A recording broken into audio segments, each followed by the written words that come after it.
감사합니다. 우리를 예배의 자리에 초청해 주시고 공동체와 함께 잔치를 누리는 하루 되게 하심에 감사합니다. 주님, 이 교회의 다음 세대를 위해 물질과 몸과 마음으로 헌신해 주신 믿음의 선배들을 이 땅에 보내주시고 그 작지만 큰 섬김을 통해 믿음을 계승시켜 주신 주님의 큰 은혜에 감사합니다. 그러나 여전히 이 땅에 살아가며 많은 어려움과 넘어짐이 있음을 고백합니다. 주님과 맺은 언약을 잊어버리고 세상과 타협하며 정욕과 탐심으로 가득 찬 삶을 살아감을 고백합니다. 오늘 예배를 통해 또다시 우리의 마음을 회복시키시고 주님과의 친밀한 관계를 누리며 한 주간 언약을 기억하고 신실한 하나님의 백성이 될 수 있도록 우리에게 은혜와 하나님의 능력을 더하여 주옵소서. 아버지, 우리는 쉽게 힘들어하고 쉽게 무뎌짐을 고백합니다. 그럼에도 감사함으로 고난 중에도 기도함으로 더 하나님을 알아가고 깊은 교제하는 우리 공동체가 될 수 있도록 주님 우리 가운데 역사하여 주옵소서. 행복 모임이 끝나고 이제 겨울 사역을 준비하고 있습니다. 계속해서 끊임없이 하나님의 사랑을 전하며 믿진 마음으로 베스트들을 대하게 하옵소서. 하나님의 성품을 닮아가 우리의 삶 안에서 선한 행실을 통해 복음이 흘러가길 원합니다. 부흥을 허락하여 주셔서 젊은 세대가 교회로 다시 돌아오게 해주시고 우리의 삶을 통치하시고 주관하여 주셔서 더욱 믿음으로 살아갈 수 있도록 성령 충만을 내려주옵소서. 주님, 곧 성탄절을 맞이합니다.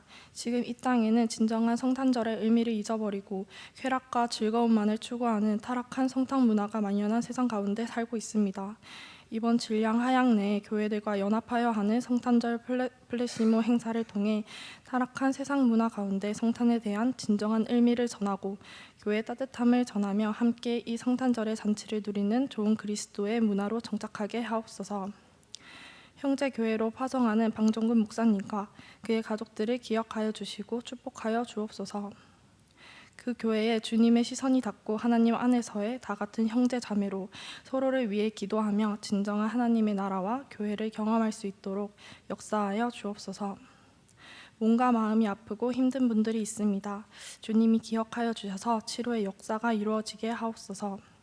사랑이 꽃피는 교회가 돕는 미래 자립교회와 개척교회와 선교사님 가운데 은혜와 성령 충만을 더하여 주시고 그들의 몸과 마음을 보호하여 주세요. 하나님 아버지, 이제 말씀을 듣습니다. 설교 전할 구빈건 목사님과 말씀을 듣는 우리 성도들에게 성령 충만함을 부어주셔서 그 말씀 가지고 또 한 주간을 살아가고 불평불만이 아닌 어떠한 순간도 감사를 고백할 수 있는 한 주가 되게 해주세요. 감사합니다. 사랑합니다. 이 모든 말씀 사랑이 충만한 살아계신 예수님의 이름으로 기도드립니다. 아멘.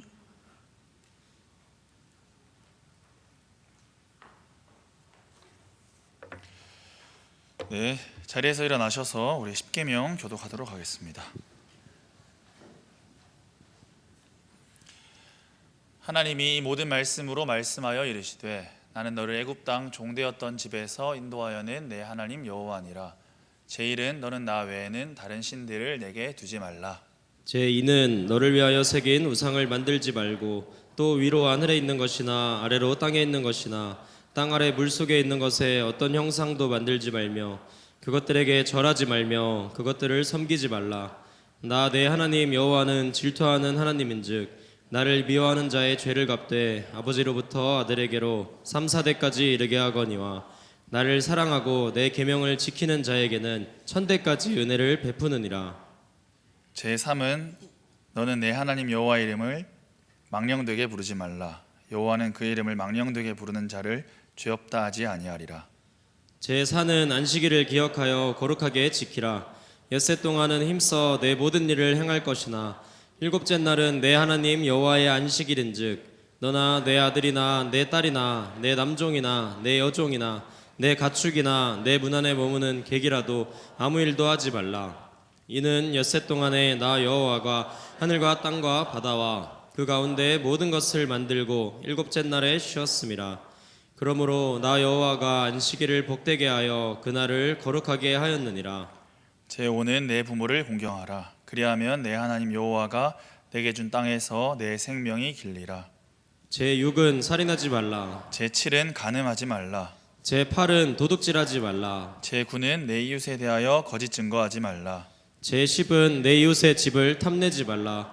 내 이웃의 아내나 그의 남종이나 그의 여종이나 그의 소나 그의 낙이나 무릇 내 이웃의 소유를 탐내지 말라. 함께 읽겠습니다.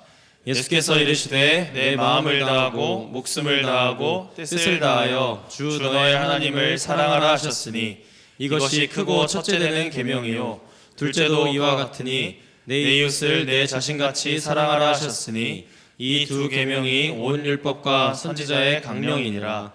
아멘. 네, 오늘 이 시간에는 특별히 우리 박시은 외 3명 우리 중고등부 친구들이 특송해 주시겠습니다. 우리 동생들 또 미래의 동역자들이 떨지 않고 잘할 수 있도록 격려의 박수 한번 치시죠.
감사합니다. 이 치원에 도와주세요. 네.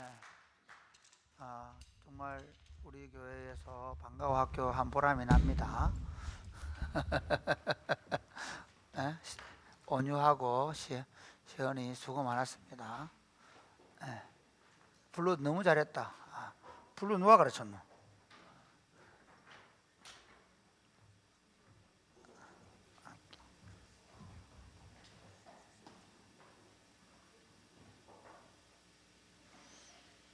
기도할까요? 하나님 아버지 감사합니다.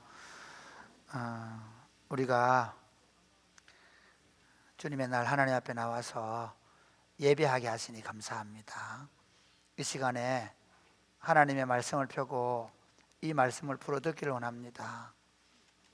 정말 들을 길을 주시고 마음밭을 옥토가 되게 해주셔서 말씀을 잘 받아들일 수 있도록, 그리고 그 말씀 위에 설 수 있도록, 그리고 그 말씀 위에 서서 그 말씀이 약속하신 복을 누리며 살 수 있도록 축복하여 주옵소서.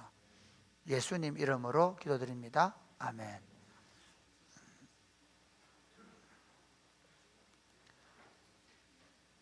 오늘 우리가 준 하나님의 말씀은 사무엘하 21장입니다.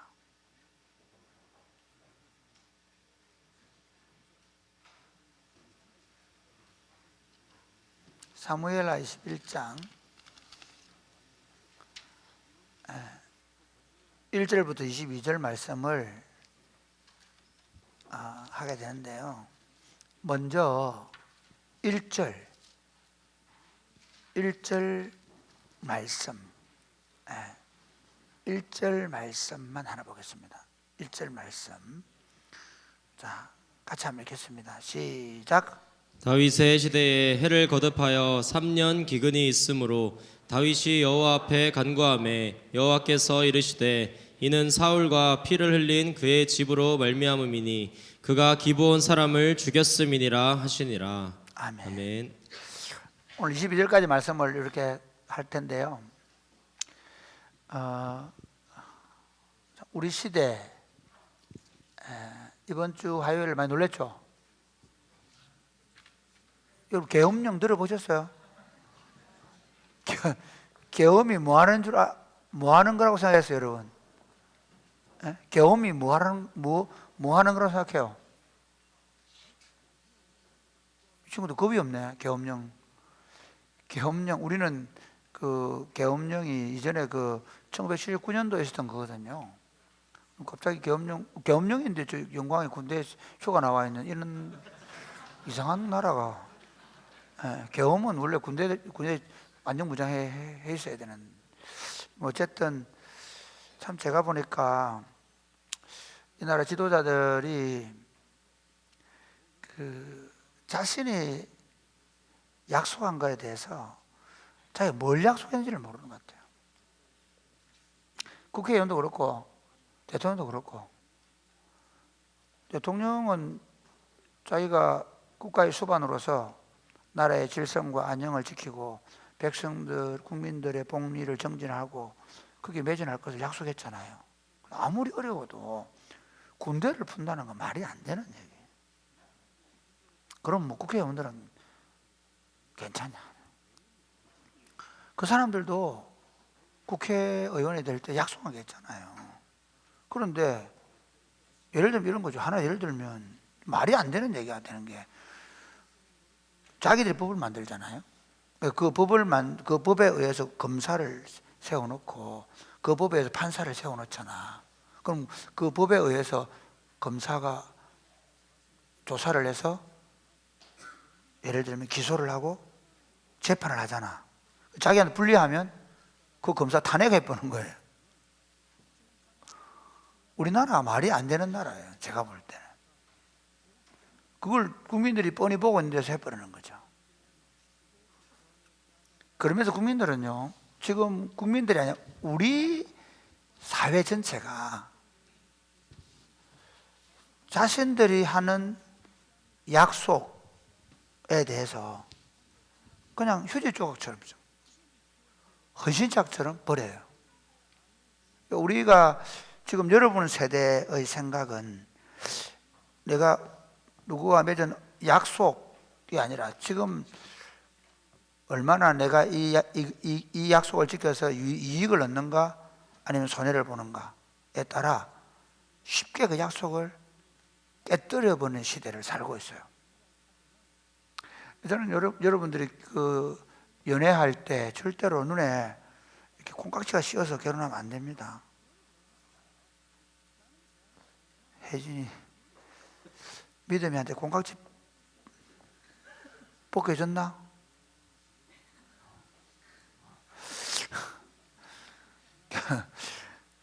우리는 어떤 생각을 하냐면요, 세상 사람들은 이렇게 사랑에 홀딱 빠져가지고 결혼한다고 생각하잖아요. 절대 안 돼요. 홀딱 빠지면 절대 안 돼요. 홀딱 빠지기 전에 조건을 다 따져봐야 돼요. 얼굴은 잘생겼나, 키는 크나, 돈은 많이 벌어올 수 있나, 이런 거 따지면 안 돼요. 그러나 조건을 따져야 돼요. 지금 우리 사회가 제일 심각한 게 홀딱 빠져 결혼했다가 결혼하자마자 이거 아닌가 봐 하고 또 이혼해버려요.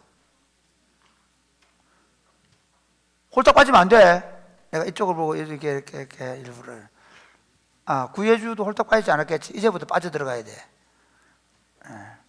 이제는 안 빠지면 안 돼. 뒤돌아서지 않겠네. 예주야, 돌아올 수 없는 강을 건넜다.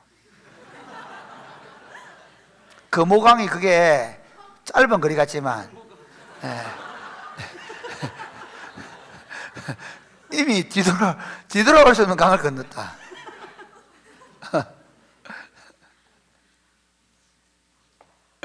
지금 우리가 그 결혼 약속 하나만 보더라도요, 물론 무조건 이혼하면 안 된다 그 말 아닌데요, 결혼의 언약을 너무 쉽게 생각해요. 내가 네 좋아하는 언약 세우자. 아니고 진짜 내가 이 약속을 지켰는지 고민을 해봐야 돼요. 여자 고민 안 했잖니? 큰일 났다. 아빠는 결혼하기 전에 일주일 전에 고민을 심각하게 했습니다. 정말 이 여자하고 결혼해야 되나? 그때 내가 대학교 3학년 복학하기 전인데 내가 이 여자하고 결혼해가지고 더 내 마음에 드는 여자가 들어오면 어떡하지? 진짜. 그래가지고 정말 이걸 해야 되나 물어야 되나, 해야 되나 물려야 되나, 해야 되나 밤잠을 안 자면서 일주일 동안 고민했어요. 그러다 어차피 하기로 한 거 의씨 밀려서 결혼했어.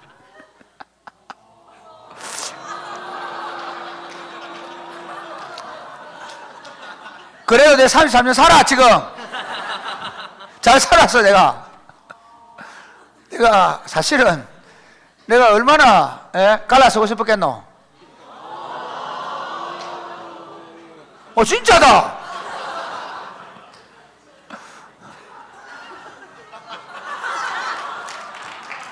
뭐 살다 보면, 여러분 살다 보면 뭐 좋아서 사는 것 같지? 아니, 내가 바닷가에 앉아가 삼천포 바닷가에 앉아가지고 하나님, 아씨 정말 내가 와 왜 이러십니까? 왜 내가 저 여자입니까?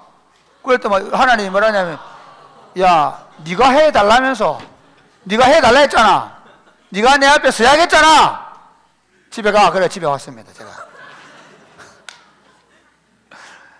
진짜 부부싸움하고 나면 와 내가 정말 저 말도 안 되는 여자하고 내가 살아야 되나.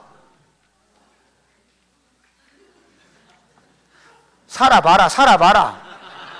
너희도 살다 보면 와 내가 저런 인간하고 내가 미쳤지. 그때 그런 생각을 하게 돼. 근데 결혼의 서약이라는 건 뭐냐면, 내가 지금 속상하고 내가 전 사람이 내 마음을 몰라주고 그래서 돌아올 수 있는 게 아니야. 약속이라는 게. 하나님의 백성들에게 약속은 얼마나 중요한지 오늘 이 얘기를 들어보면 알아요. 여러분이 지금 이 설교를 들으면서 여러분이 했던 크고 작은 약속들을 생각해 봐야 돼요. 내가 아는 어떤 놈은 신학대학원 다녔는데 지금 목사가 됐어요. 그놈이. 내가 우리 교회 자매하고 둘이 좋아했어요. 결혼하기로 약속을 했어요. 그 신학대학원에 갔어요. 그런데 신학대학원에 가가지고 그 교회 담임 목사 아들하고 사귀는 여자를 가르쳤어요. 그리고 파혼을 하고 이 남자하고 결혼해가 지금 목사 사무로 살고 있는 걸 내가 알고 있어요. 그러면서 기도해 보니까 네가 아이라더라. 그러면서 그 여자를 발로 찼어요. 그런 사람을 뭐라 하는지 알아요? 세 글자로 미친놈. 혹시 그런 남자들이 있으면요, 절대로 울고 그러지 마세요. 미친놈. 내가 지금 잘 결정내려. 그놈이 잘 결정 내려줬구나. 할렐루야 하고, 알겠죠? 남자친구들이 약속했는데, 걔가 나를 차서, 그래서 막, 나는 안 되겠어. 나는 강가로 들어가. 그게 그 바보짓이에요. 알겠죠? 남자친구들이 약속을 배반하고 또 저쪽 갔다. 그것도 남자들은 마찬가지. 그런 애들 때 여자애가 지 좋아한다는데 다른 남자하고 사이가 바람 난 것도 아니죠. 바람 났다요. 그럼 얼마나 감사해요. 결혼해가지고 나도 도망가 못 들 뻔했어. 그렇죠. 하나님의 백성들은 자기가 했던 크고 작은 약속들에 대해서 정말 좀 더 신중하게 그리고 신실하게 지켜나갈 이유가 있어요. 오늘 본문을 보면요, 오늘 본문은 이런 얘기예요. 이 사무엘하 21장은 다윗의 삶의 마침표를 찍는 사건이에요. 그런데 다윗이 시간적으로 나이 들어서 일어난 사건이 아니에요. 오히려 옛날에 여러분 설교 들을 때 다윗이 헤브론에서 예루살렘을 빼앗아 가지고 이스라엘과 유다 전체의 왕이 된 적 있죠. 그때 막 법궤를 들고 오고 막 그랬죠. 그때 정도에 일어난 일이에요. 이제 막 통합 왕국의 왕이 되었는데 잘 나가던 이스라엘 나라가 3년 동안 기근이 들었어요. 지금 좀 생각하면 그래 비가 안 오고 생각하는데 그게 아니라 이스라엘 나라는요, 비가 안 오면 그건 자연적인 재앙은 하나님의 심판으로 보는 거예요. 그래서 다윗이 하나님 왜 이러십니까? 왜 비가 안 옵니까? 기도를 했어요. 그러니까 기브온에 대한 사울의 죄 때문이라는 거예요. 2절 한번 보실래요? 2절 같이 읽겠습니다. 오늘 성경을 쭉 읽어요. 2절 시작. 기브온 사람은 이스라엘 족속이 아니요 그들은 아모리 사람 중에서 남은 자라. 이스라엘 족속들이 전에 그들에게 맹세하였거늘 사울이 이스라엘과 유다 족속을 위하여 열심히 있으므로 그들을 죽이고자 하였더라. 이에 왕이 기브온 사람을 불러 그들에게 물으니라. 오늘은 성경 구절을 그대로 올려놓으세요. 제 사진 안 나와도 됩니다. 워낙 잘생겨서 나오면 안 돼. 분위기가 왜 이래? 설교 없는 분위기가. 내가 잘못된 말 한 게 아니잖아. 정상적으로 얘기한 거잖아. 진실만 얘기하고 있잖아 지금. 네. 내가 얘기하고 내가 웃었다. 기브온 사람들이 있잖아. 그 아모리 족속이 아니라 이 말은 무슨 말인가 하면요, 하나님이 이스라엘 백성들을 출애굽시킬 때 아모리인들은 진멸하라 그랬거든요. 그러니까 기브온 사람들 이스라엘 족속이 아니고 아모리인이라 이 말은 원래 진멸되어야 될 대상이에요. 완전히 멸족시켜야 돼요. 그랬는데 이 기브온 사람들이 그 기브온 사람들을 살아있는 거예요. 그러니까 누가? 사울이 그 기브온 사람들을 죽여요. 왜 죽이냐면요, 사울이 이스라엘과 유다 사람들을 위하여 열심히 있었다. 이게 무슨 말이냐면 그 가나안 땅을 하나님이 이스라엘과 유다 사람에게 줬거든요. 그런데 이스라엘과 유다 사람만 살아야 되는 땅에 기브온 족속이 있는 거야. 그래서 기브온을 이스라엘 백성들에게 자기가 내가 이스라엘 왕이 잘 됐지? 내가 이스라엘 왕으로 제대로 왕노릇하고 있어? 그거 보여주려고 기브온 사람을 죽였어요. 그런데 이것은 잘못된 거였어요. 왜냐하면 기브온 사람들은 조금 문제가 있었던 게 뭐냐면 여호수아가 가나안 정복 전쟁을 할 때 아말렉 족속을 다 진멸시키고 있는 중에 가만히 보니까 제가 죽겠거든. 그래가지고 어떻게 하나 빵을 곰팡이 이렇게 쓸게 하고 그리고 멀리서 온 것처럼 그 포도주 가죽 부대가 다 낡은 거에 가죽 부대 펴가지고 와가지고 우리는 저 먼 나라에서 왔는데 우리하고는 싸우지 맙시다 해가지고 여호수아서 9장에 보면 기브온 사람들하고 여호수아가 싸우지 않는 화친의 조약을 맺어요. 그리고 화친의 조약을 맺고 가보니까 가까이 살고 있는 거야. 아씨 쏘갔다. 그 열받아 다 죽였냐? 아니. 왜? 하나님 앞에서 화친의 언약을 맺었기 때문에 그 언약은 지켜줘야 되는 거예요. 그래서 그 사람들을 죽이지 않는 대신에 종으로 삼았어요. 물도 깊게 하고 나무도 그렇게 했단 말이에요. 그렇게 했는데 문제는 사울이 왕이 한 100년 지났단 말이야. 한 100년 지나서 사울이 왕이 되고 나서 오히려 죽여버리는 거예요. 그래서 한번 보고 3절 시작. 다윗이 그들에게 묻되 내가 너희를 위하여 어떻게 하랴 내가 어떻게 속죄하여야 너희가 여호와의 기업을 위하여 그러니까 덕을 빌겠느냐 하니 사울은 자기가 이스라엘 왕으로서 어떤 그런 자기의 능력이나 그런 자기가 이스라엘 백성들을 정말 사랑한다는 걸 보여주기 위해서 약속을 어기고 기브온을 죽였는데 그 일 때문에 하나님이 이스라엘 백성들에게 비를 안 준 거예요. 그 일을 덜쳐내신 거예요. 그래서 다윗이 기브온 사람한테 어떻게 하면 좋겠냐 물어보는 거예요. 그러니까 자 4절 볼까요? 시작. 기브온 사람이 그에게 대답하되 사울과 그의 집과 우리 사이의 문제는 은금에 있지 아니하오며 이스라엘 가운데에서 사람을 죽이는 문제도 우리에게 있지 아니하니이다 하니라. 이게 무슨 말인가 하면요 이거래요. 보상을 해줄까? 돈 보상 필요 없다는 거예요. 언급에 있다 이 말은 돈을 뭐 기브온 사람들한테 지금처럼 예를 들면 뭐 각 가정 피해 입은 집마다 뭐 100만 원씩 이렇게 주는 그거는 우리는 원하지 않는다. 그 뭘 원하냐? 사람을 죽여야 되는데 우리는 사람을 죽일 권한이 없다. 그렇게 말하는 거예요. 그래서 5절 볼까요? 5절 시작. 그들이 왕께 아뢰되 우리를 학살하였고 또 우리를 멸하여 이스라엘 영토 내에 머물지 못하게 하려고 모해한 사람의 자손 7사람을 우리에게 내주소서.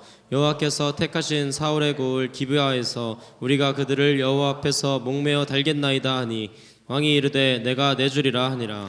기브온 사람 얼마나 많이 죽였겠어요? 많이 죽인 거예요. 그렇지만 사울 아들들 자녀들 가운데 사울의 자손 가운데 7명 내라는 거예요. 7명은 만수거든요. 그러니까 그 대표적인 7사람을 내어달라. 그래서 자기들이 억울하게 자기 자손들이 죽은 거에 대한 원수를 갚겠다. 다윗이 그렇게 하자고 해요. 자 보세요 여러분. 사실은 기브온 사람과 맺은 여호수아의 언약은 쏟고 맺은 거잖아. 그렇죠? 쏟아서 맺은 언약이지만 하나님은 어떻게 하세요? 그 언약이 지켜지지 않는 것 때문에 이스라엘 백성들이 비를 안 내리고 그리고 어떻게 해요? 반드시 사울의 자손 가운데 죽게 만드는 거야. 그만큼 약속이 중요하다는 우리 지금 말씀하고 있는 거 아시겠죠? 근데 다윗을 보면 참 재밌어요.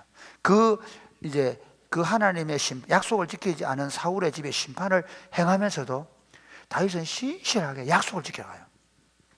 7절 한번 볼까요? 7절 시작. 그러나 다윗과 사울의 아들 요나단 사이에 서로 여호와를 두고 맹세한 것이 있으므로 왕이 사울의 손자 요나단의 아들 무비보셋은 아끼고. 이대로 두세요. 다윗은요 그 하나님께서 사울의 집에 심판하시는 것으로 사울의 자녀들을 후손들을 죽이라는 것을 알고도 그 약속을 그 심판을 행하면서도 무비보셋을 안 죽여요. 이거 중요합니다. 지금 여러분 우리나라도 그렇고요. 권력이 바뀌면 제일 먼저 하는 게 뭐예요? 전임 대통령, 전임 장관했던 사람들 감옥에 집어넣죠. 옛날에는 더 했습니다. 수양대군이 자기 조카 단종을 유배 보내죠. 그리고 결국 어떻게 합니까? 사약을 먹여 죽입니다. 왜냐하면 전제군주 시대에는요 왕이 만약에 왕권이 약해지면 이전에 왕이나 폐위시켰던 사람이나 그 왕족들 중에서 다른 사람 찾아요. 지금 김정은이가 자기 형님 김정남이를 죽였죠. 그거 아는가? 북한에 일어난 얘기였는데 마카오에서 있었나? 어쨌든 그렇죠. 왜? 벽두가 아니라 백두혈통 이게 북한에는 지도자로 하거든요. 그러니까 백두혈통 가운데 여자들은 살려놔요. 김여정이는 살려놔요. 그런데 다른 사람들은 지금 안 보이죠. 이유가 거기 있어요. 후계자 외에는. 그러니까 다윗은 원래 머비보셋을 제일 먼저 죽여야 돼요. 그냥 자기는 모르는 척하면서 야 사울 집안 다 죽여야 한다. 어쩔 수 없다. 머비보셋 와라. 내가 네 살해주려 했는데 어쩔 수 없다. 너 아버지 죄 때문에 네가 죽는 거다. 죽여버리면 돼요. 근데 다윗은 그 머비보셋을 죽일 수 있는 절호의 기회가 왔음에도 불구하고 안 죽여요. 왜? 자기 아버지 요나단이 자기가 도망갈 때, 자기 다윗이 도망갈 때 네가 왕이 될 거다. 네가 왕이 되면 내 자녀들을 잘 돌봐달라. 그때 다윗이 약속했죠. 그래, 잘 돌봐줄게. 너와 너 집 자식들, 너 가족들을 내가 잘 돌봐주겠다. 약속을 했거든요. 그 약속을 지키는 거예요. 정치적으로는 머비보셋을 제일 먼저 제거해야 돼요. 집 압살롬에게 그 쫓겨가잖아요. 아나? 쫓겨간 거? 쫓겨갔죠? 대답 안 하네. 쫓겨갔나 안 나왔나? 안 봤다고 직접 얘기하는 거가. 그래, 안 봤지. 몇천 전에 있는 얘기인데. 쫓겨갔죠. 그런데 그때 머비보셋이 도망갔어요, 안 갔어요? 다윗한테 만나러 왔어요, 안 왔죠? 시바가 거짓말하고 자기가 왕 되려고 지금 좋아서 남아야 됐잖아요. 그런 정신이 있단 말이에요. 머비보셋은 원래 그렇게 한 건 아닌데, 다윗을 제거하려고 하는 사람은 항상 사울의 집안에서 왕을 세우고 싶어 한단 말이에요. 세바가 베냐민 집한 거예요. 그 이유가 그거예요. 사실은 다윗 죽고 나서 이미 이스보셋이 왕이 됐잖아요. 그러니까 제일 먼저 죽여야 되는 머비보셋을 살린 이유가 요나단과의 약속 때문에 약속을 깨지 않는 거예요. 약속을 어긴 사울을 심판하면서도 그 약속을 지키는 거예요. 그 다음 또 재밌습니다. 그 다음 누구를 죽이냐 그럼 7, 8절 시작. 왕이 이에 아야의 딸 리스바에게서 난 자 곧 사울의 두 아들 알모니와 무비보셋과 사울의 딸 메랍에게서 난 자 곧 무울럿 사람 바르실레의 아들 아드리엘의 다섯 아들을 붙잡아 리스바에게서 난 사울의 두 아들 알모니와 무비보셋, 그 다음에 사울의 딸 메랍이 시집가서 아드리엘과 결혼했는데 아드리엘의 아들 5명. 이게 재밌습니다. 이 두 여자의 아들을 죽인 이유가 있어요. 이 두 여인은 약속을 깨뜨린 표상이에요. 리스바가 어떤 여자인지 아세요? 혹시 리스바가 어떤 여자 아는 사람? 모르군요. 그래서 목사가 있는 거예요. 할렐루야. 여러분 몰라도 얼마나 기쁨인지 몰라요. 내가 역시 목사다. 목사는 다르다. 급이 다르다. 네. 자 보세요. 사무엘하 한번 보게. 8장입니까? 한번 보실래요? 3장 시작. 사울의 집과 다윗의 집 사이에 전쟁이 있는 동안에 아브넬이 사울의 집에서 점점 권세를 잡으니라. 사울에게 첩이 있었으니 이름은 리스바요 아야의 딸이더라. 이스보셋이 아브넬에게 이르되 네가 어찌하여 내 아버지의 첩과 통관하였느냐 하니. 이 리스바가 어떤 자냐면요, 원래 사울의 첩이었어요. 첩의 자식, 첩도 같은 부인이거든요. 왕의 첩이었단 말이에요. 그런데 사울은 죽었고 아들은 너무 힘이 없어. 그런데 옆에 보니까 아브넬이라는 군대 장관이 너무 힘이 있어. 잘못하면 아들 죽이고 왕 될 수도 있겠어. 그러니까 어디로부터? 아브넬에게 붙은 거예요. 그러니까 이미 이 리스바는 사울과 맺은 언약을 깨뜨린 거죠. 언약을 깨뜨린 여성의 자녀예요. 또 메랍은 어떤 자일까요? 메랍. 사무엘상 한번 볼까요? 18장 시작. 사울이 다윗에게 이르되 내 맏딸 메랍을 내게 아내로 주리니 오직 너는 나를 위하여 용기를 내어 여호와의 싸움을 싸우라 하니 이는 그가 생각하기를 내 손을 그에게 대지 않고 블레셋 사람들의 손을 그에게 대게 하리라 함이라. 이게 무슨 말이냐면요, 사울이, 이거는 초창기입니다. 왕이 되고 나서 보니까 그 다윗이 골리앗과 전쟁을 했잖아요. 다윗이 골리앗을 죽이고 나니까 이스라엘의 모든 민심이 왕인 사울에게 있는 게 아니라 다윗에게로 다 갔어요. 다윗을 왕으로 삼을 분위기에. 그러다 보니까 야, 저걸 죽여야 되겠는데 합법적으로 죽일 방법이 없는 거야. 그럼 어떻게 죽이면 좋겠나 보니까 저거를 전쟁터에 자주 내보내면 죽겠지 생각하고 다윗 보고 야, 내 딸 메랍을 줄 테니까, 큰 딸 메랍을 줄 테니까 내 마사이 되라. 그렇게 해놓고는 어떻게 전쟁에 계속 내보내는 거야. 그 다윗은 그 다음 18절 한번 18절 시작. 다윗이 사울에게 이르되 내가 누구며 이스라엘 중에 내 친속이나 내 아버지의 집이 무엇이기에 내가 왕의 사위가 되리이까. 이게 무슨 말이냐면 이거는 내가 어떻게 왕의 사위가 됩니까? 그러면서 나가서 열심히 싸웠어요. 그래 계속 이기는 거야. 그런데 봐라 19절 시작. 사울의 딸 메랍을 다윗에게 줄 시기에 무올랏 사람 아드리엘에게 아내로 주었더라. 이건 뭐지? 그러니까 사울이 거짓말로 결혼시켜주겠다 약속을 해놔놓고 결혼할 시기에 누구를? 자기 딸을 아들에게 줬은 거예요. 그 딸의 자식들을 죽이는 거예요. 이게 성경이 말하고자 하는 건 뭐냐면요, 그 죽임을 당하는, 그 사울의 집에서 죽임을 당하는 후손들을 보니까 뭐예요? 언약 관계를 파괴한 자들의 자녀들인 거죠. 이해가 되십니까? 이게 21장은 그냥 여러분이 성경 읽으면 그래 뭐 죽었나 이렇게 하는데, 그게 아니라 얼마나 지금 언약이 중요한 걸 가리켜요. 약속이 중요한 걸 얘기해요.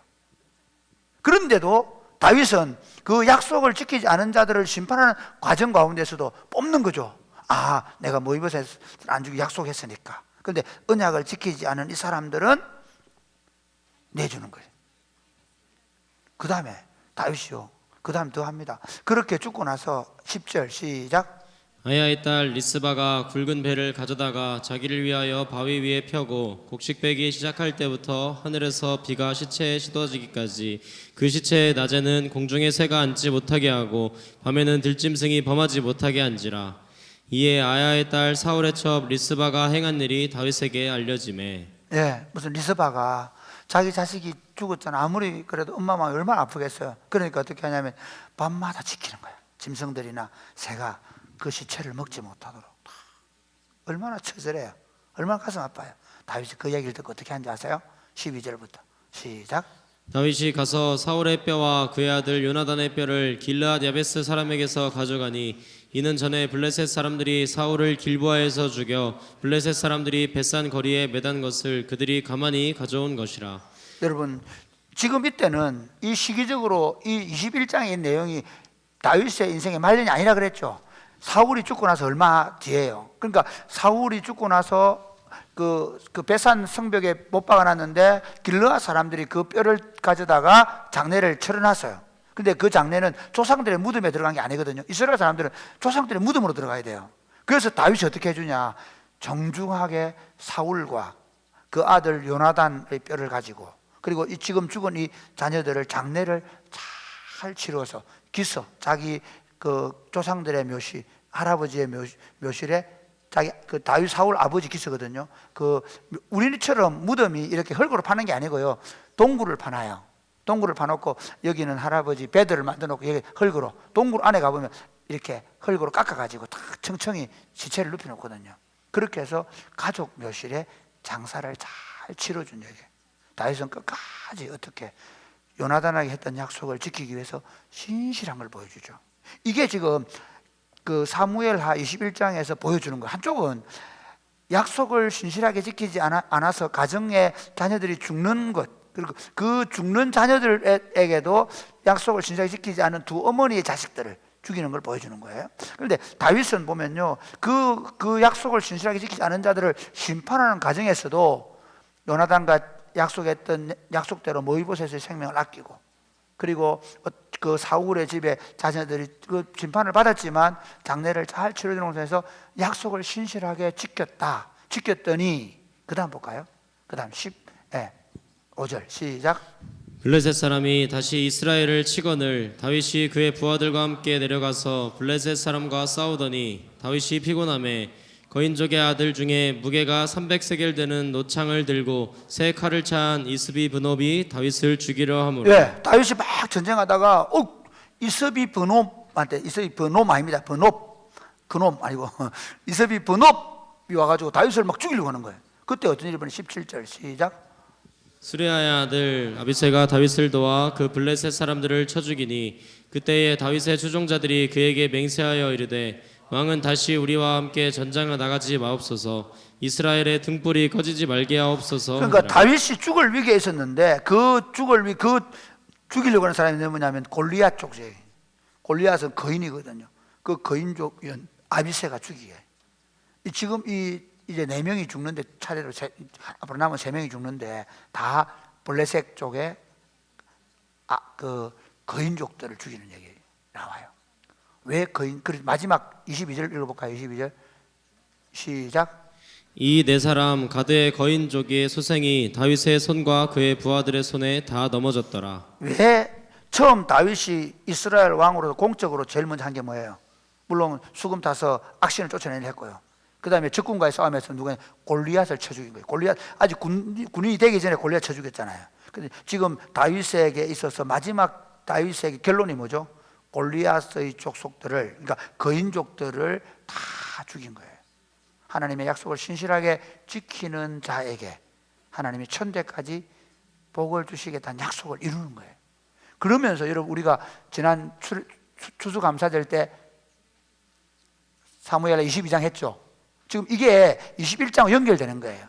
사울의 집은 망하고 다윗이 약속을 신실하게 지킴으로 어떻게 해요? 사울로부터도 구원받았지만 주변에 있는 모든 나라, 마지막 마침표 거인족들까지 다 이기는 승리자가 되었다. 그래서 22장에 다윗의 승리의 노래가 나오는 거예요.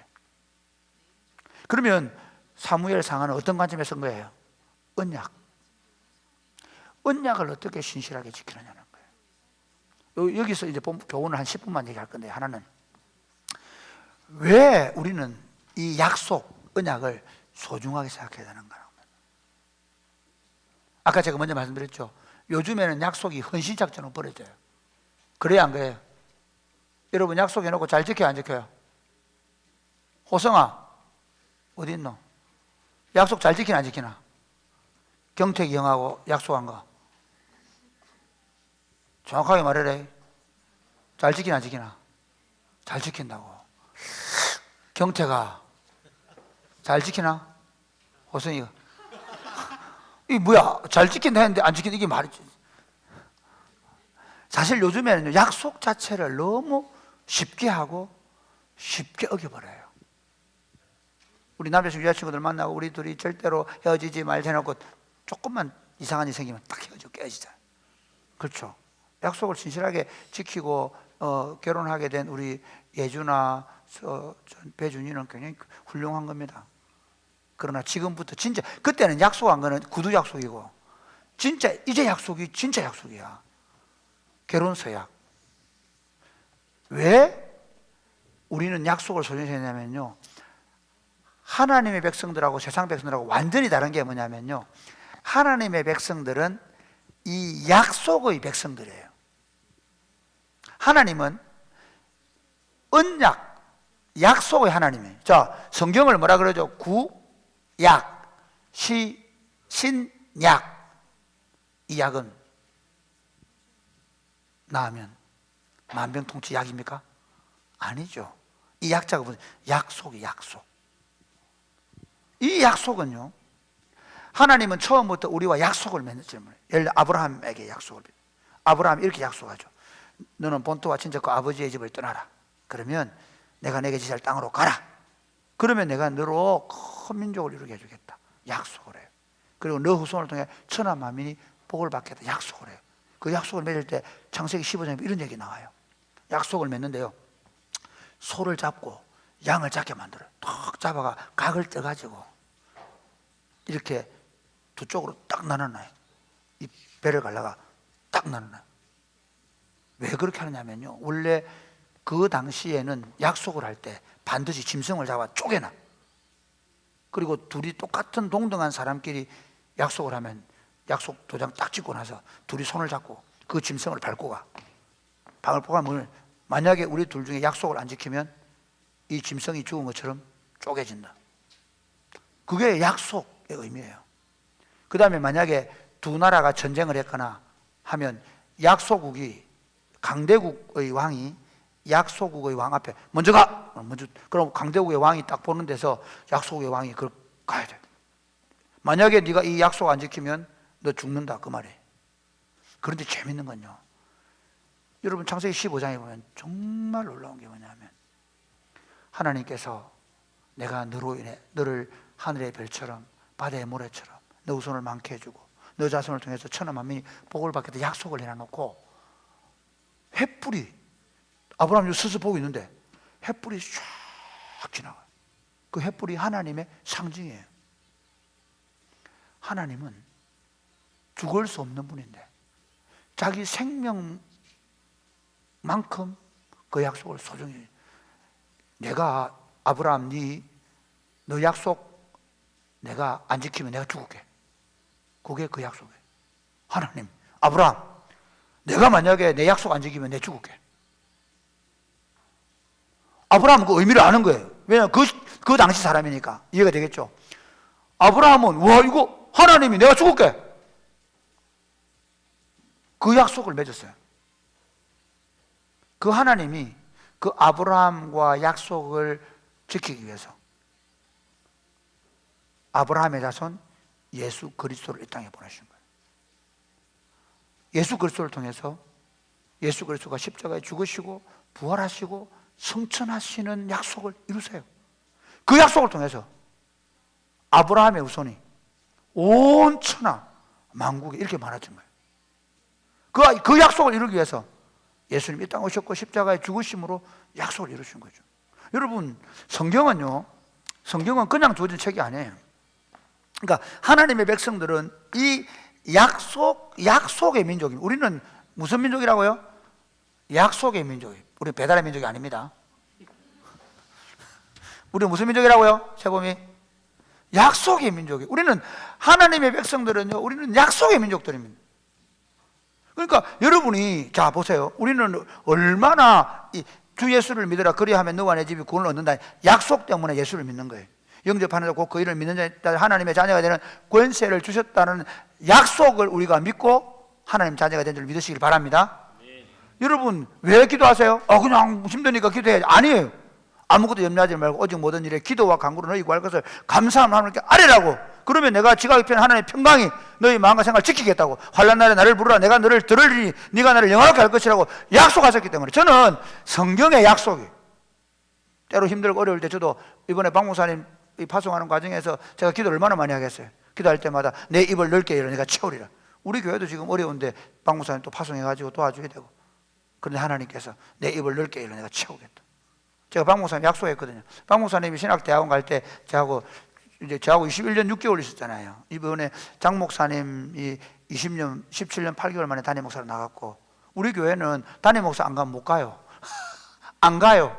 담임 목사로만 나가요. 그래서 장 목사님 17년 8개월, 박 목사님이 21년 6개월 정도 됐거든요. 윤희준이는 지금 윤희준 전사님 6년, 아직 50살 되려면 26년?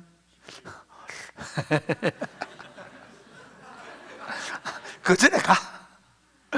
내가 얘기는 박 목사님이 이러더라고. 신대원 갈 때 저보고, 박 목사 원래 신학교 공부 안 하려 했거든요. 시시 간사만 하려 했거든요. 그런데 목사님과 함께 평생 갈 수 있으면 저 신학 공부하겠습니다. 그래, 평생 같이 가자.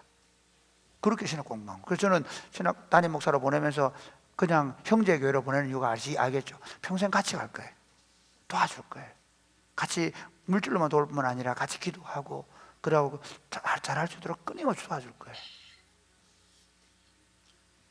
제가 아까 말씀드렸죠. 박혜정 살아봐라. 힘들어 죽겠다.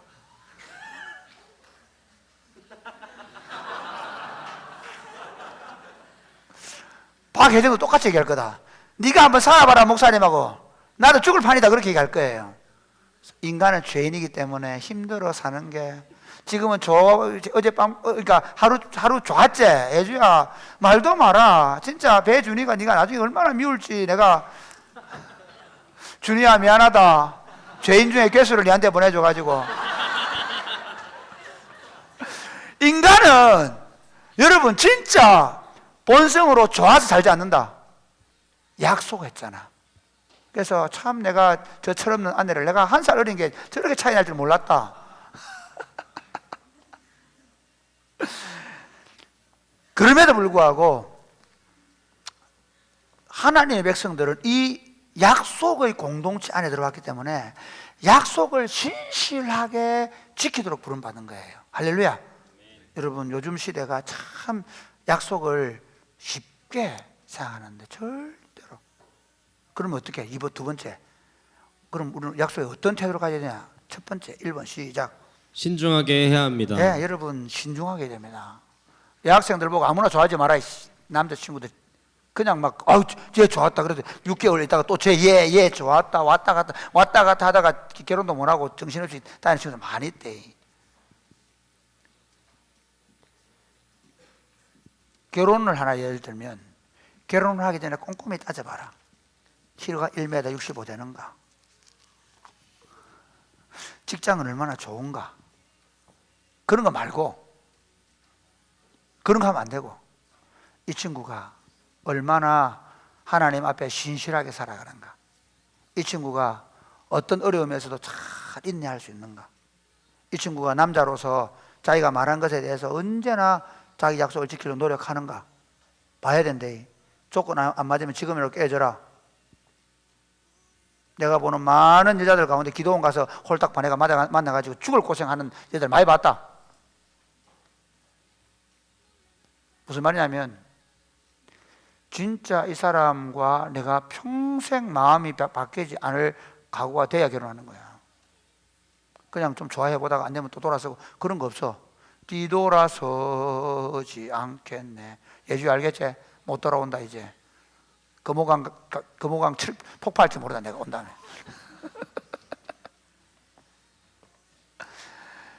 그러기 전에 뭐 하라고? 그래서 우리 자매들, 형제들 마찬가지인데 사귈 때 우리가 왜 대학교 3학년 전에 연애하지 말라고 하느냐면 여러분 보고 그 연애의 달콤함 그거 느끼지 말라는 게 아니라 연애의 달콤함 언제 결혼하면 충분히 느낀다. 나는 지금 반대로 우리 집 사람하고 사람이 얼마나 서로 싸우기도 하고 가끔씩은 저거 하고 내가 왜 살아야 되노 그런 생각이 들긴 하지만 지금도 여전히 사랑의 기쁨을 누리고 산다. 할렐루야.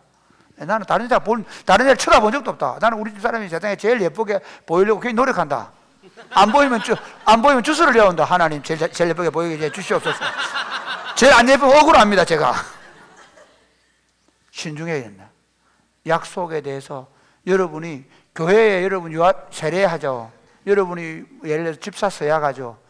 내가 어떤 약속을 하든 그 약속문을 꼼꼼히 읽어보고 우리 뭐 동의합니다. 대충 하지만 그 약속을 신실하게 이행하기 위한 약속에 대해서 뭐하라? 신실해라. 앞으로 여러분 목사가 되고 장로가 되고 집사가 될 때 막 서로 되고 싶으면 그러지면 안 돼. 어떻게 해야 돼?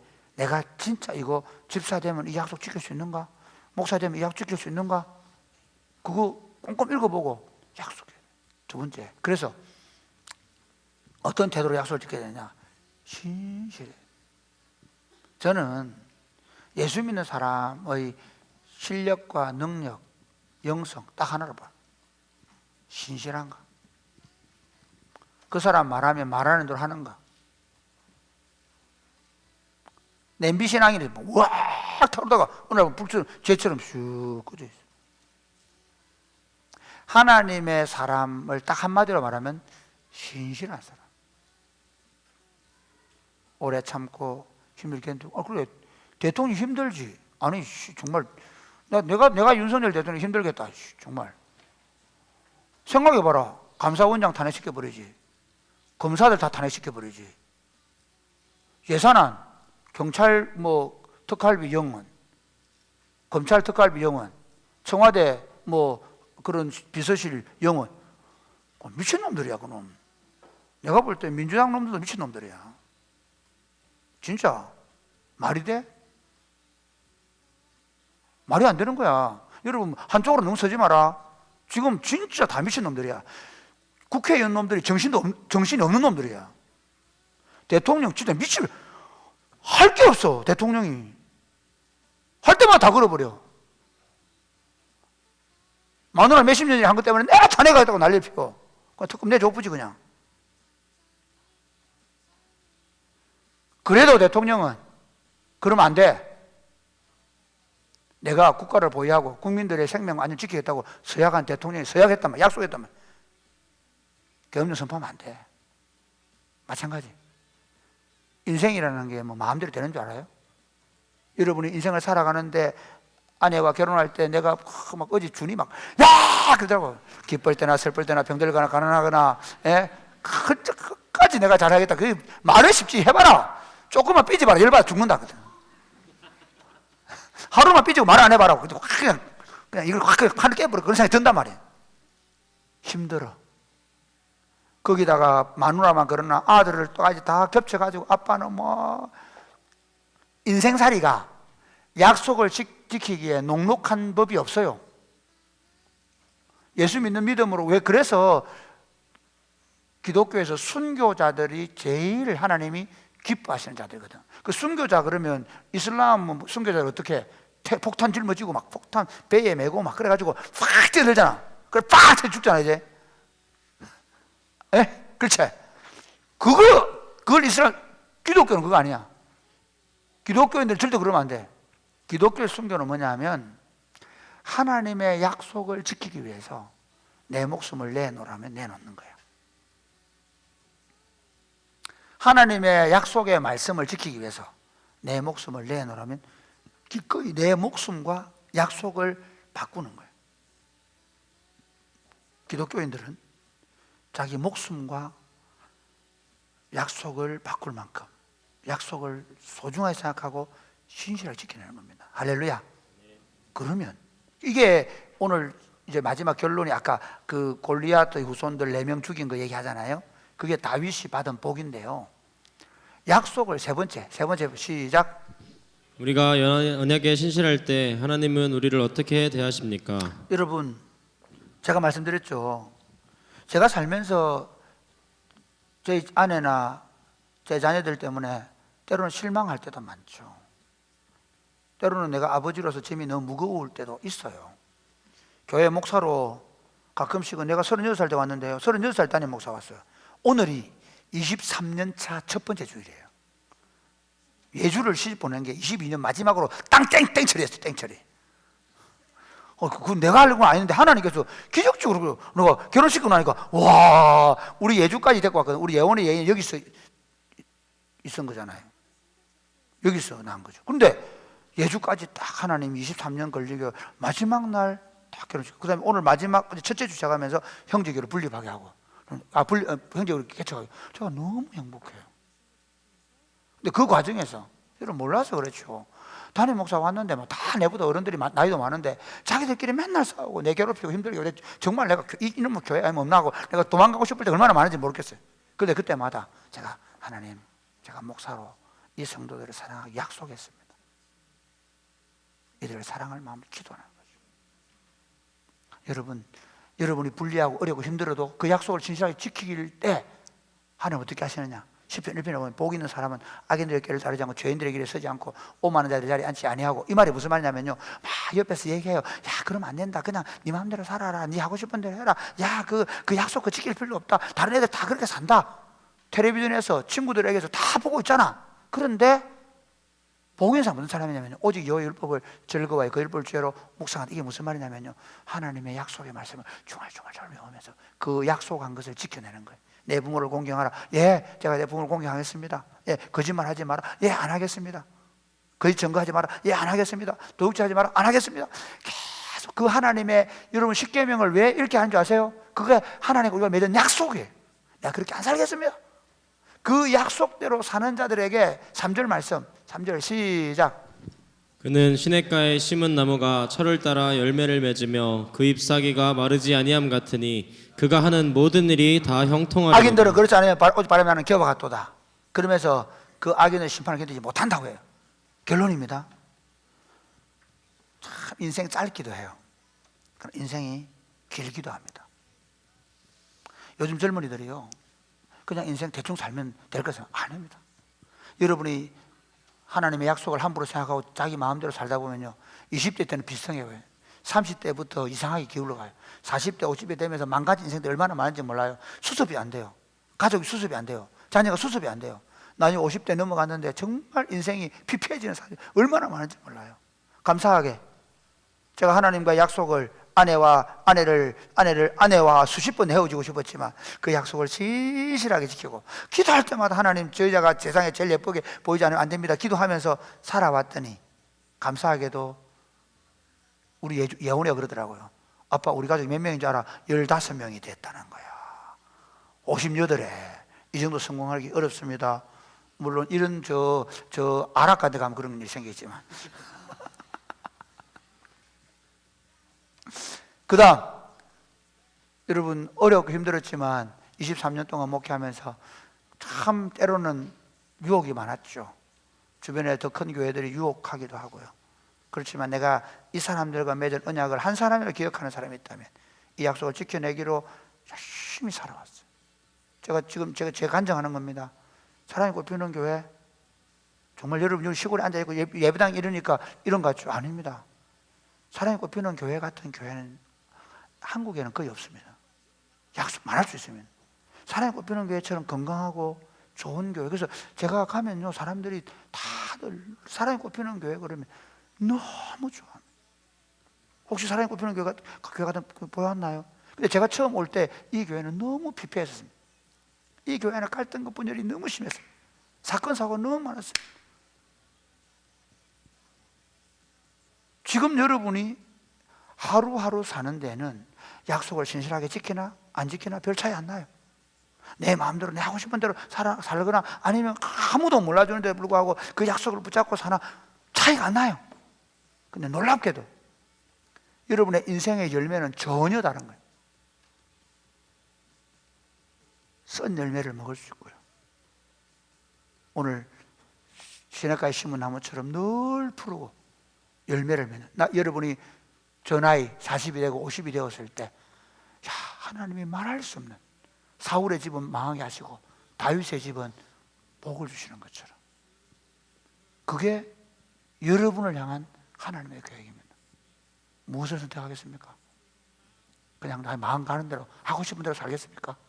아니면 하나님의 약속에 매여서 지금은 아무런 변화가 없는 것 같지만 그 약속을 붙잡고 살아가시겠습니까?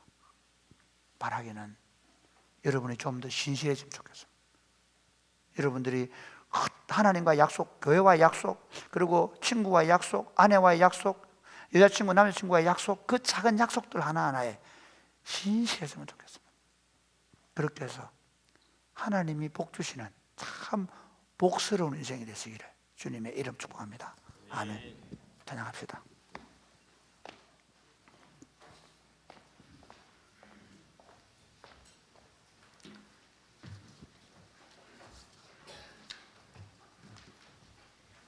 자, 우리 일어나서 나 무엇과도 주님을 바꾸지 않으리 찬양하겠습니다.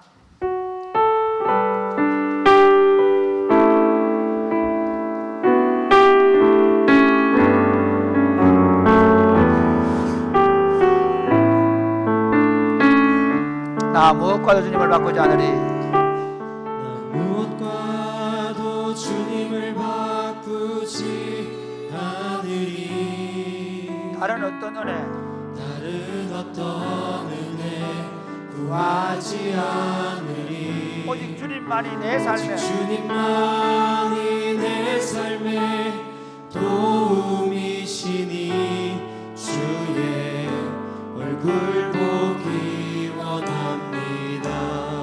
주님 사랑해요. 주님 사랑해요.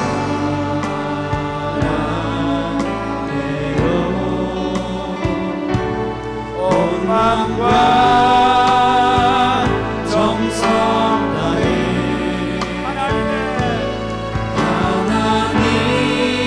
하나님의 진실한 친구 되길 원합니다. 주님 나 무엇과도 주님을 바꾸지 않겠습니다. 무엇과도 주님을 바꾸지 않으리. 다른 어떤 은혜 구하지 않으리. 오직 주님만이, 오직 주님만이 내 삶의 도움이시니 내 얼굴 보기 원합니다. 얼굴 보기 원합니다. 주님 사랑해요. 주님 사랑해요.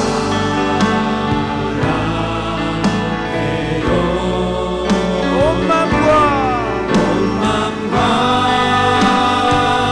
정성 다해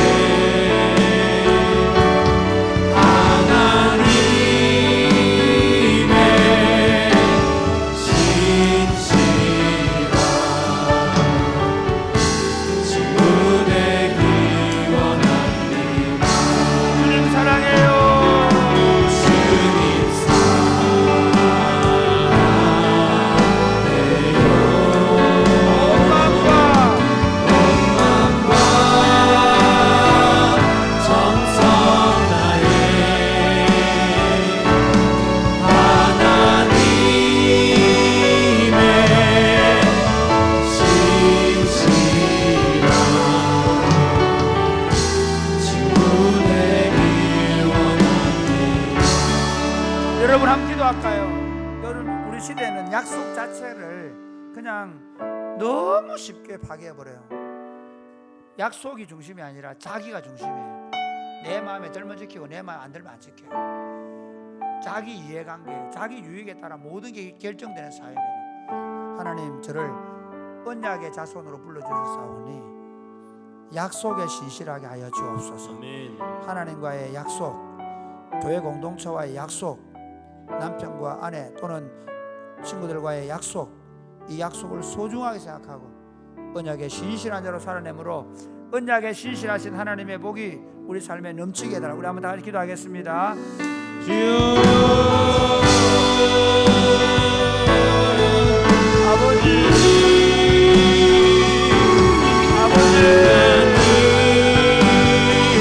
약속의 신실하신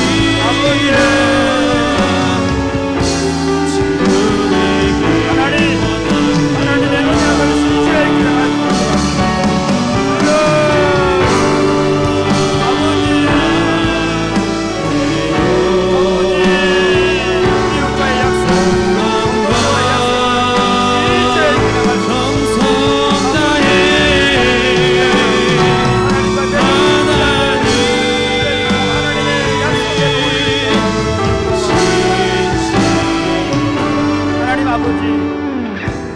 약속에 신실하신 아버지 하나님 감사합니다. 그 약속대로 예수 그리스도를 보내시고 그 약속대로 우리가 말씀을 따라 순종할 때 복을 주신 하나님 감사합니다. 그 약속대로 다시 오실 것을 우리가 믿는 믿음으로 우리의 남은 삶도 우리 마음이 원하는 대로 우리가 이해관계에 의해서 좀 더 이익이 되는 쪽으로 생각하고 선택하는 것이 아니라 하나님과의 약속, 교회 공동체와의 약속, 그리고 이웃과의 맺는 약속들을 소중하게 생각하고 신실하게 지켜내는 하나님의 백성 됨으로 말미암아 그 약속하신 하나님의 복이 우리 삶에 넘치게 하여 주옵소서. 사랑하는 마음으로 감사하는 마음으로 주님 앞에 헌금을 드립니다. 이 물질이 주님 나라와 복음을 위하여 귀하게 쓰임받게 하시고 하나님 앞에서 우리의 물질을 하나님께서 약속하신 복을 주실 줄 믿고 기쁨으로 드리고 그리고 하나님께서 우리에게 영혼과 육체와 우리 삶에 복을 주시는 것을 경험하게 하여 주옵소서. 이 물질이 쓰여질 때 하나님의 나라가 힘있게 나타나게 하여 주옵소서.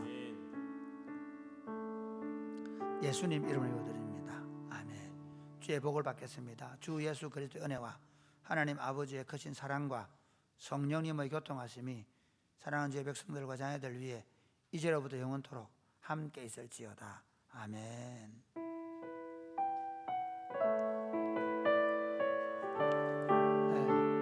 이 시간에는 우리 돌아올 수 없는 강을 건넌 배준이와 구예주 양이 나와서 인사하겠습니다. 어제까지는 결혼식 전까지는 남자친구 여자친구였는데 이제는 둘이 부부가 되었습니다. 합법적으로 손을 잡을 수가 있고 뽀뽀도 할 수 있고 안아줄 수 있고 그 외에도 많은 책임이 있다는 것입니다. 무한 책임을 지겠다는 뜻으로 차렷 경례 들어가시면 좋겠습니다. 감사합니다. 플래시몹 많이 참석해 주시기 바랍니다. 감사합니다.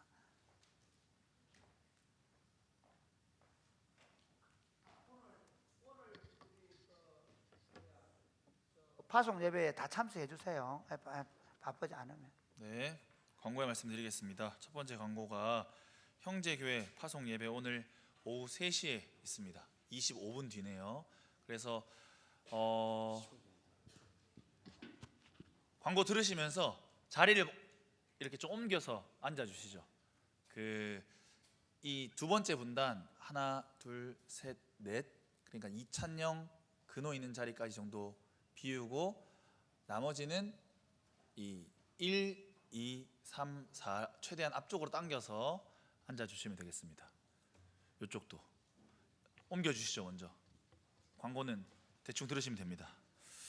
네, 자리를 먼저 옮겨 앉아 주세요. 당겨서 또 어른분들도 많이 오시니까 한 줄에 4명씩 형제들은 덩치가 너무 커서 안 되겠다 싶으면 3명씩 앉아주시면 되겠습니다. 네. 그 다음 결혼 예배, 배준이 구해주 부부 결혼 예배에 많이 수고하셨습니다. 뭐 여러 가지 모양으로 봉사해 주신 여러분 감사드립니다. 그 다음에 교우 소식. 오늘 점심은 우승범, 강유림 부부가 믿음의 가정 이루게 하신 감사하다고, 또 성도들의 사랑에 감사하다고 오병이 하셨습니다. 감사하다고 함께 박수 치겠습니다. 네, 그다음 그 외에 광고들은 주보 확인하시면 되겠습니다. 한번